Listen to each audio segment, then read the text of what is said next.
과일나무는 열매를 맺습니다. 좋은 열매든지 좋지 않은 열매든지 열매를 맺게 되어 있고 농부는 당연히 좋은 열매를 기대를 하게 되죠. 그렇기 때문에 좋은 열매를 맺지 않는 나무가 있다면 그 나무는 농부에게 아무런 유익이 되지를 않습니다. 그렇기 때문에 당연히 농부는 그 나무를 본인이 직접 심은 나무였다 할지라도 뽑아 버릴 수밖에 없게 되는 것이죠. 마태복음 3장 1절에서 침례 요한은 이렇게 말합니다. 이미 도끼가 나무 뿌리에 놓였으니 좋은 열매를 맺지 아니한 나무마다 찍혀 불에 던져지리라, 그렇게 말씀을 하고 있습니다. 이건 나무 자체를 말하는 것이 아니고 신앙생활을 나무에 비유해서 그렇게 말씀을 하고 있는 것이죠. 그래서 실제는 신앙생활에서 좋은 열매를 맺지 못하는 사람은 장차 불에 던져지게 될 것이다, 그것을 말씀을 하고 있습니다. 그만큼 열매가 중요합니다. 좋은 열매를 많이 맺으면 농부가 기뻐합니다. 그러나 나쁜 열매를 맺으면, 좋은 열매 맺지 못하면 그 나무는 뽑히고 불에 살라질 운명에 처할 수밖에 없습니다. 그래서 우리 신앙생활에서도 열매는 대단히 중요합니다. 좋은 열매가 우리에게 풍성하면 하나님께 사랑을 받고 하나님의 함께 하심도 풍성하고, 그 반대의 경우는 참 무서운 미래와 끔찍한 일들이 기다릴 수밖에 없는 것이죠. 열매가 그만큼 중요한데 오늘 본문을 보면 우리 신앙생활의 최고 열매가 뭔가, 그것은 사랑이다, 그렇게 말씀을 하고 있습니다. 오늘 5절 말씀 보면, 오늘 본문 디모데전서 1장 5절, 우리 5절 말씀은 우리 다 같이 한번 한 목소리로 봉독하겠습니다. 이 교훈의 목적은 청결한 마음과 선한 양심과 거짓이 없는 믿음에서 나오는 사랑이거늘. 아멘. 이 교훈의 목적, 이 교훈은 당연히 복음입니다. 거기 보면 11절 보면 11절, 이 교훈은 내게 맡기신 바 복되신 하나님의 영광의 복음을 따름이니라, 이렇게 말씀하고 있습니다. 그래서 이 교훈은 복음인데, 그러니까 복음의 목적이죠. 다른 말로 우리 신앙생활의 목적이라고도 할 수 있습니다. 목적은 청결한 마음과 선한 양심과 거짓이 없는 믿음에서 나오는 사랑이거늘. 앞에 것들이 다 뒤를 수식하고 있습니다. 그러니까 목적은 사랑이다, 그렇게 말씀하고 있습니다. 그러니까 우리가 신앙생활에서 맺어야 할 최고의 열매는 사랑이라는 것을 말씀을 하고 있습니다. 그러면 왜 사랑인가? 에베소 4장 1절에서 에베소 4장 15절에서는 이렇게 말씀합니다. 오직 사랑 안에서 참된 것을 하여 범사에 그에게까지 자랄지라. 그는 머리니 곧 그리스도라, 이렇게 말씀하고 있습니다. 어디까지 자라라고요? 그에게까지, 그리스도에게까지, 하나님의 성품을 닮은 거기에까지 자라가라. 그러니까 하나님의 모습을 닮은 것이 신앙생활의 목표점입니다. 하나님처럼 되는 것, 예수님 닮아가는 것. 그런데 성경은 하나님은 사랑이시라, 그렇게 말씀을 하죠. 요한일서에 보면 하나님은 사랑이시라. 그러니 당연히 사랑의 열매가 맺어져야 되는 것이죠. 굉장히 중요하죠. 우리는 하나님의 형상대로 지음받은 하나님의 자녀들입니다. 하나님의 자녀는 당연히 하나님 닮아가야 되죠. 그리고 하나님은 사랑이십니다. 그래서 우리 그리스도인이 사랑의 사람이 되는 것은 선택의 여지가 없고 그것은 필수적인 것이다. 왜냐하면 그렇지 못하면 하나님을 닮은 것이 아니기 때문에 심각한 상황인 것이죠.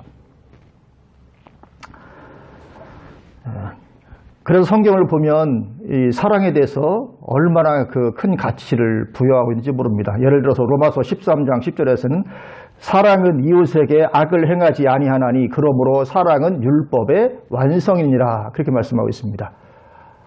율법의 완성이 사랑이라. 사랑이 율법의 완성이다. 그러니까 사랑하면 율법을 다 이룬 것이야.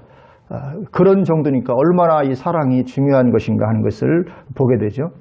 또 가장 큰 계명도 사랑이라고 말씀하고 있습니다. 마가복음 12장 28절에서 31절을 보면 어느 날 서기관 한 사람이 예수님께 나와서 묻죠. 예수님, 계명 중에 가장 큰 계명이 무엇입니까? 그러니까 예수님께서 말씀하시기를 첫째는 이것이니 이스라엘아 들으라. 주 곧 우리 하나님은 유일한 주시라. 네 마음을 다하고 목숨을 다하고 뜻을 다하고 힘을 다하여 주 너의 하나님을 사랑하라 하신 것이요 둘째는 이것이니 내 이웃을 내 자신과 같이 사랑하라 하신 것이라 이보다 더 큰 계명이 없느니라 그렇게 말씀하셨습니다. 여기 보면 첫째도 사랑이고 둘째도 사랑이죠. 첫째는 하나님을 사랑하는 거야. 둘째는 이웃을 사랑하는 거야. 결국은 이 사랑이 모든 것이다 할 수 있는 것이죠. 가장 큰 계명이 사랑이다 이렇게 말씀하고 있습니다. 또 그럴 뿐만 아니라 요한복음 13장 35절을 보면 제자의 표식도 사랑이라고 말씀하죠.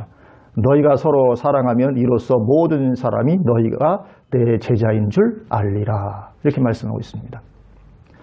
그러니까 사랑은 율법의 완성이다. 가장 큰 계명이 사랑이다. 너희가 서로 살아가면 사람들이 너희를 보고 내 제자인 줄 알 거야. 제자의 표식이다. 그래서 신앙생활의 최고 열매는 사랑인 것입니다. 그래서 마땅히 그리스도인은 사랑의 사람이 되어야 합니다. 날마다 그렇게 변해가야 합니다. 그래서 물론 여기 사랑은 아가페 사랑입니다. 근데 이 아가페 사랑은 인간의 노력으로 갖게 될 수 있는 게 아닙니다. 우리가 노력하고 애써서 이 아가페 사랑을 소유하고 나타낼 수 있으면 좋겠는데 그렇지가 않다는 것입니다. 애쓴다고 되어지지 않습니다. 내가 애를 써서 사랑하게 된 것처럼 보일 때도 있습니다. 그런데 조금 시간이 지나고 뭔 일이 생기면 그 사랑은 금방 분노로 바뀌고 마는 것을 우리가 경험을 합니다. 결국은 그것은 사랑이 아니었었다 하는 것이죠. 그래서 이 사랑은 하나님께로부터 성령의 열매로 주어지는 것입니다. 갈라디아서 5장 22절 23절 이렇게 말씀합니다. 오직 성령의 열매는 사랑과 희락과 화평과 오래 참음과 자비와 양선과 충성과 온유와 절제니 이 같은 것을 금지할 법이 없느니라 그렇게 말씀하고 있습니다. 여기 성령의 9가지 열매를 쭉 열거를 하고 있는데 첫 번째로 말씀하는 열매가 사랑을 말씀을 하고 있습니다. 성령의 열매 중 첫 번째 열매 사랑이다. 그래서 우리가 예수님 믿고 성령이 우리 안에 들어오시면 성령님은 열매를 우리 안에서 맺어가기 시작하시는데 첫 번째로 맺어지는 것이 사랑의 열매다. 그래서 우리가 진실한 신앙 가운데 있으면 사랑의 사람으로 변해가기 시작을 하게 되는 것이죠.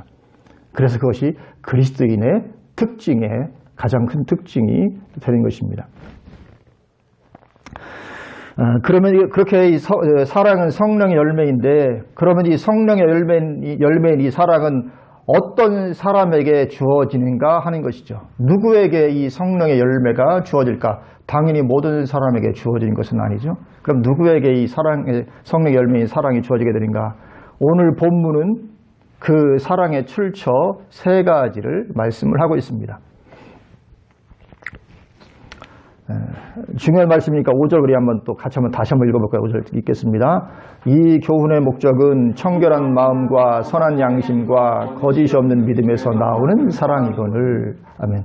거기 보면 첫 번째 출처가 청결한 마음이죠.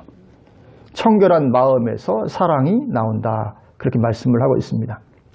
마음이 청결한 사람이라야 아가페 사랑을 가질 수 있다는 것입니다. 마음이 청결치 못한 사람이 참되게 아가페 사랑을 할 수 있다는 것은 가능하지 않은 것이죠. 그래서 우리는 마음이 청결한 사람이 되어야 되는데 그러면 마음이 청결하다는 것은 어떤 것을 말하는 것인가?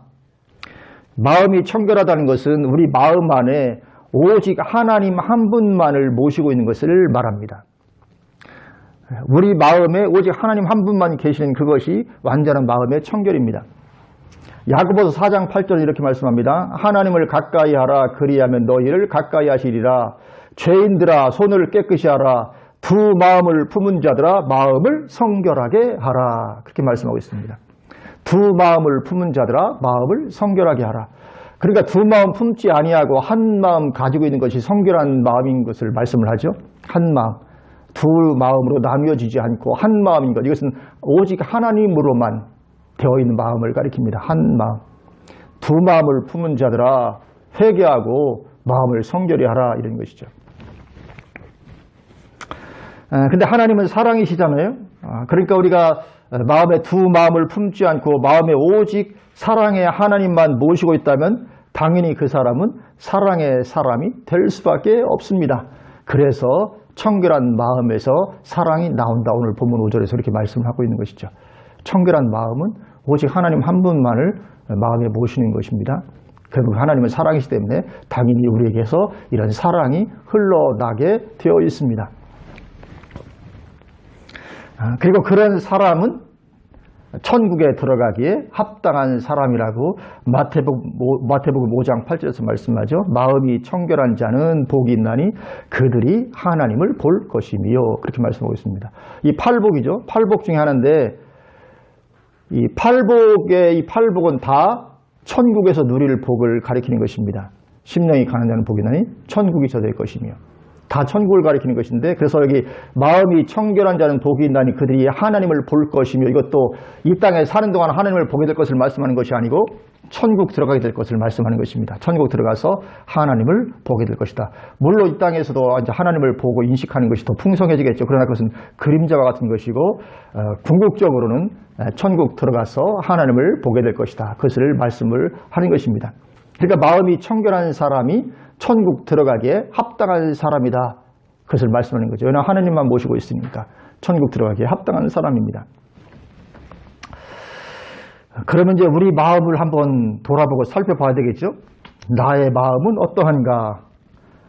혹시 하나님 외에 온갖 잡동사니들로 넘쳐나고 있지는 않은가 하는 것이죠. 우리의 마음이. 하나님만 마음에 충만하게 계신가? 아니면 온갖 잡동사니들로 넘쳐나고 있는가? 우리가 눈으로 보는 것, 귀로 듣는 것들이 다 마음에 자리를 잡습니다. 우리가 눈으로 보는 것이 별거 아닌 것 같지만 보는 것은 다 우리의 마음에 다 자리를 잡아갑니다. 우리의 마음에 한 자리를 차지하는 것이죠. 그래서 오늘날 우리의 마음은 온갖 잡동사니들로 가득합니다. 거기에 하나님 한 분으로 충만해야 되는데 하나님보다는 온갖 다른 것들로 자득한, 다른 말로 하면 두 마음을 품고 있는, 살아가는, 하나님을 안 믿는 것은 아닌데 믿기는 믿는데 근데 두 마음을 품고 있는 거죠. 오직 하나님이 아니고. 근데 성경은 그것은 신앙이 아니다. 이렇게 말씀을 하거든요. 그래서 우리는 우리의 마음에서 이런 잡동사니들을 다 몰아내고 오직 하나님으로만 채워지도록 우리의 마음을 단순해지게 만들어야 됩니다. 우리 마음이 복잡하면 안 됩니다. 단순하게 그냥 오직 하나님, 오직 예수 그분으로 가득 채워져야 되는 것이죠. 그래서 어떤 분처럼 누가 때리면 입에서 저절로 예수가 나올 만큼 이렇게 예수로 채워지는 것이죠. 가득 차는 것입니다. 우리가 그렇게 되려면 항상 답은 간단합니다. 말씀과 기도죠. 늘 하나님의 말씀을 묵상하면서 또 우리가 기도하되 하나님 그분을 구하는 기도에 힘써야 됩니다. 우리가 기도를 이것도 구하고 저것도 구하고 우리의 필요를 다 구할 수 있지만 그러나 정말 중요한 것은 그런 것보다 하나님 그분을 구하는 기도가 훨씬 중요합니다. 하나님을 구하는 기도, 하나님이 오시기를 나를 다스리시고 나를 충만케 하시고 주 예수에 오시옵소서, 나를 채우소서, 예수 그리스도 그 한 분 그분을 구하는 것이죠. 그래서 우리가 그렇게 하나님을 구할 때 우리 마음속에 있는 잡동사니들이 하나씩 하나씩 떠나게 되는 것입니다. 그 외에는 방법이 없습니다. 그 잡동사니를 내가 몰아내려고 한다고 해서 몰아내지지가 않습니다. 하나님으로 채우면 빛이 오면 어둠은 물러가듯이 우리 마음에 하나님께서 임하시면 그 잡동사니들은 떠나가게 되어 있는 것입니다. 그래서 하나님 그분을 구하는 기도가 굉장히 중요합니다. 그래서 다른 기도 할 것 없이 그냥 하나님만 구해도 예수님만 구하고 뭐 예수 기도하는 것처럼 그렇게 예수님 오시옵소서, 예수 그리스도시여 하루 종일 그것만 해도 엄청난 은혜와 축복이 우리 가운데 부어지게 되는 것을 믿습니다. 그리고 사랑의 두 번째 출처는 선한 양심이라고 말씀을 하죠. 5절 다시 보면 이 교훈의 목적은 청결한 마음과 선한 양심과 거짓 없는 믿음에서 나오는 사랑이거를. 이 두 번째 출처는 선한 양심입니다. 선한 양심에서 아가페 사랑이 나온다고 말씀을 하고 있습니다. 반대로 양심이 악하고 더럽다면, 선한 양심이 아니다면 그 사람이 사랑의 사람이 될 수는 없는 것이죠. 우리 그리스도인은 예수님 믿고 거듭날 때 양심이 깨끗해집니다. 선한 양심으로 바뀝니다. 그 전까지의 양심과는 다르게 선한 양심이 되게 됩니다. 그리고 하나님은 우리 양심에 거하시면서 말씀하시는 하나님이십니다. 하나님은 우리 안에 거하시면서 성령으로 거하시면서 우리에게 말씀하시는데 귀에 들리는 쩌렁쩌렁한 음성으로 말씀하시지 않고 대부분 우리 양심을 통해서 양심의 소리로 말씀을 하십니다. 그래서 양심의 소리는 하나님의 음성입니다. 거듭난 그리스도인의 양심의 소리는 하나님의 음성입니다. 그래서 양심의 소리를 따르는 사람은 하나님을 당연히 따르게 되겠죠. 그러니 당연히 하나님의 속성인 사랑이 그에게서 나타날 수밖에 없게 되어 있습니다. 사랑의 사람이 되는 것이죠. 왜냐하면 우리 안에서 계속 양심을 통해서 하나님께서 사랑하도록 계속 자극을 주실 것이니까요. 계속 음성을 들려주실 것이니까. 결국 우리가 그렇게 하나님을 따라서 사랑의 사람으로 이렇게 변해가게 되는 것입니다. 그래서 우리는 양심의 소리를 들을 줄 알아야 됩니다. 그리고 그 음성을 따라가도록 애를 써야 됩니다. 필로칼리아에 보면 금욕고행자 마크는 이렇게 말하고 있습니다. 양심은 본성의 책입니다. 그 책에서 읽은 것을 적용하는 사람은 하나님의 도움을 경험합니다. 이렇게 말씀하고 있습니다. 양심은 본성의 책이다. 이 책에 비유했습니다. 본성, 물론 여기 본성은 타락하기 이전에 원래 원초적인 본성을 말하는 것이겠죠. 양심은 본성의 책이다. 그러니까 그 책에서 읽은 것, 그러니까 다른 말로 하면 양심의 소리죠. 그것을 적용하는 사람은 하나님의 도움을 경험할 것이다. 그건 당연한 것이죠. 왜냐하면 하나님의 음성을 따라가고 순종하는 삶이기 때문에 당연히 하나님의 도우심을 경험하게 되는 것입니다. 하나님 놀랍게 함께 할 줄로 믿습니다. 우리가 양심의 소리를 따라가면 하나님 놀랍게 함께 하시고 뒷받침하시고 우리를 세우시고 도우시고 역사하시고 우리를 축복해 주시게 될 줄로 믿습니다. 그리고 사랑의 세 번째 출처는 거짓이 없는 믿음이었죠. 거짓이 없는 믿음에서 나온다. 그래서 이 거짓이 없는 믿음, 그러니까 믿기는 믿되 어떤 다른 동기를 가지고 믿을 수가 있거든요. 그것을 말하는 것입니다. 다른 동기 때문에 믿는 것이 아니라 하나님의 살아계심이 분명하고 성경 말씀이 분명히 진리이기 때문에 내가 순수한 마음으로 하나님을 믿는 것입니다. 그것을 말하는 것이죠. 그렇지 않냐고 어떤 이익이 걸려있다든가 내가 믿고 신앙생활에 대해서 이익이 걸려있다든가 아니면 누구와의 관계 때문에 믿음이 왔다 갔다 한다든가 하는 것은 참된 믿음이 아닌 것입니다. 하나님과의 관계 가운데 순수하게 믿는 믿음을 말하는 것입니다. 그 순수한 믿음, 참된 믿음에서 아가페 사랑이 나온다. 이 참된 믿음 없이 우리의 자연적인 성품에서 사랑이 나올 수는 없는 것이죠. 우리 인간의 본성은 그렇게 선하지 않습니다. 내 자연적인 성품에서는 도무지 아가페 사랑이 나오는 것이 가능하지 않습니다. 그래서 믿음이 분명해야 이 사랑이 우리에게서 나오게 됩니다. 어떤 동기를 가지고 믿으면 안 됩니다. 어떤 사람 때문에 믿음이 흔들려서도 안 됩니다. 하나님 그분 바라보고 우리가 신앙생활 하는 것이죠. 누구 때문에 내가 시험 들어서 신앙생활을 못하겠네 하나님 이러면 안 됩니다. 하나님과 나의 관계, 그 본질 그 가운데서 정말 거짓 없는 믿음을 가지고 서야 되는 것이죠. 그래야 우리에게서 사랑도 흘러나게 될 수 있는 것입니다. 그래서 오늘 본문은 이 사랑이 우리 신앙생활의 핵심적인 열매라고 말씀을 하고 있습니다. 그렇기 때문에 우리는 이 사랑의 열매를 맺어야 됩니다. 그렇게 우리가 사랑의 열매를 풍성히 맺어야 되는데 그러나 예나 지금이나 많은 그리스도인들이 이 중요성을 인식하지 못합니다. 그래서 옆길로 엉뚱한 대로 자꾸 빠지죠. 그래서 오늘 본문 6절, 7절 보면 우리 6절과 7절도 우리 같이 한번 읽겠습니다. 사람들이 이에서 벗어나 헛된 말에 빠져 율법의 선생이 되려 하나 자기가 말하는 것이나 자기가 확증하는 것도 깨닫지 못하는도다. 아멘. 근데 사람들이 이에서 자꾸 벗어난다는 것이죠. 이게 진리고 이게 본질이고 이게 핵심인데 이 세 가지 출처에서 나는 이 사랑의 사람으로 세워진 것이 핵심인데 자꾸 거기서 벗어나서 엉뚱한 헛된 말에 빠지고 다른 데 관심을 가지고 엉뚱한 걸 추구하고 이런다는 것이죠. 그런데 그렇게 하면 핵심에서 빗나가는 것이기 때문에 좋은 열매를 맺을 수가 없다는 것입니다. 그렇기 때문에 신앙생활을 실컷 해놓고도 얼마든지 지옥에 갈 수가 있게 되는 것입니다. 틀림없습니다. 이 사랑의 열매가 특성으로 나타나지 않는다면 그 사람은 신앙생활을 아무리 많이 오래 했어도 천국에는 들어가지 못합니다. 그러기에 우리는 사랑의 사람이 되어야 됩니다. 분명한 믿음을 가지는 것입니다. 분명한 믿음을 가지고 하나님 그분을 구하는 것입니다. 왜냐하면 하나님이 나에게 충만히 임해야 내가 사랑의 사람이 될 수 있으니까. 하나님의 특성이 나타나서 그래 될 수 있으니까. 하나님 그분을 구하는 것입니다.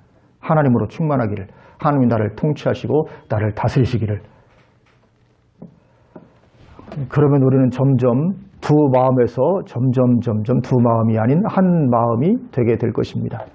그래서 우리는 이 기도를 하되 항상 이 기도를 하는 것입니다. 주님 나라 가는 그날까지 항상 하나님 그분을 구하는 기도를 우리가 떼어놓으면 안 됩니다. 항상 그분을 구하는 기도를 하는 것입니다. 그리고 그것이 곧 하나님의 나라와 의를 구하는 것이기도 하죠. 마태복음 6장 33절 그러니 너희는 먼저 그의 나라와 그의 의를 구하라. 그리하면 이 모든 것을 너희에게 더하시리라 말씀을 하고 있습니다. 하나님의 나라와 하나님의 의로 가득한 것, 온전히 덧입혀지는 것, 그건 다른 말로 하면 마음이 하나님으로 가득한 것을 말하죠. 그럴 때 하나님은 우리 삶을 책임져 주시겠다 그렇게 말씀하는 것입니다. 이 모든 것, 너희가 필요로 하는 그 모든 것을 내가 도와줘 주겠다. 하나님이 책임져 주시겠다. 그래서 우리가 하나님 그분을만을 구할 때 그럼 내 기도 제목들은 어떻게 되지? 그거 걱정하지 말라는 것입니다. 하나님이 내가 이미 다 알고 있어. 너에게 뭐가 필요한지, 네 기도 제목이 뭔지 내가 이미 다 알고 있다.